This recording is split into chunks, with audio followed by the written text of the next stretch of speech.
আসসালামু আলাইকুম। ধুমকল.com-এ আপনাকে স্বাগত। আজকে আমরা দেখব ধুমকল.com-এর ড্যাশবোর্ডের কিছু ফিচার, যেখান থেকে একজন রিসেলার তার ওয়ালেটে ব্যালেন্স অ্যাড করে প্রোডাক্ট কেনাকাটা কিংবা মোবাইল রিচার্জ করবে তা দেখা যাবে। পাশাপাশি একজন রিসেলার ধুমকল থেকে টোটাল কত টাকা ইনকাম করেছে এবং কত টাকা খরচ করেছে তার টোটাল হিসাব সে এখান থেকে দেখতে পাবে। টোটাল ইনকাম, এখানে আমি ধুমকল থেকে কত টাকা আয় করেছি সেটা দেখাচ্ছে।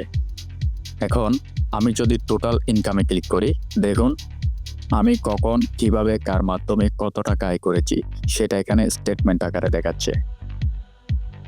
টোটাল এক্সপেন্স, ধুমকলে আমি কত টাকা ব্যয় করেছি সেটা এখানে দেখাবে।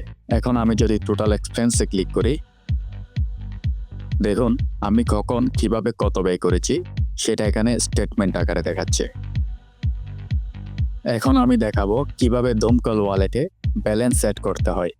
এজন্য আমি ড্যাশবোর্ডের রিচার্জ ওয়ালেটে ক্লিক করব। এখন অ্যামাউন্টের জায়গায় যত টাকা অ্যাড করতে ইচ্ছুক সেটা লিখব। মিনিমাম 30 টাকা অ্যাড করা যায়, এর নিচে অ্যাড করা যায় না। আমি অ্যামাউন্ট লিখলাম 30 টাকা, তারপর কনফার্ম বাটনে প্রেস করব। এখন বিকাশ, নগদ, রকেট যে কোনো একটা মাধ্যম সিলেক্ট করব। আমি বিকাশ সিলেক্ট করলাম। এখন এখান থেকে এই নাম্বার কপি করে আমার বিকাশ অ্যাপে চলে যাব। তারপর সেন্ড মানি সিলেক্ট করে এই নাম্বারে সেন্ড মানি করে ট্রানজ্যাকশন আইডি কপি করে ফিরে যাব ধুমকল অ্যাপ কিংবা ওয়েবসাইটে। তারপর ট্রানজ্যাকশন আইডি দিই, এখানে কপি করা ট্রানজ্যাকশন আইডি পেস্ট করে ভেরিফাই বাটনে ক্লিক করলেই ব্যালেন্স অ্যাড হয়ে যাবে।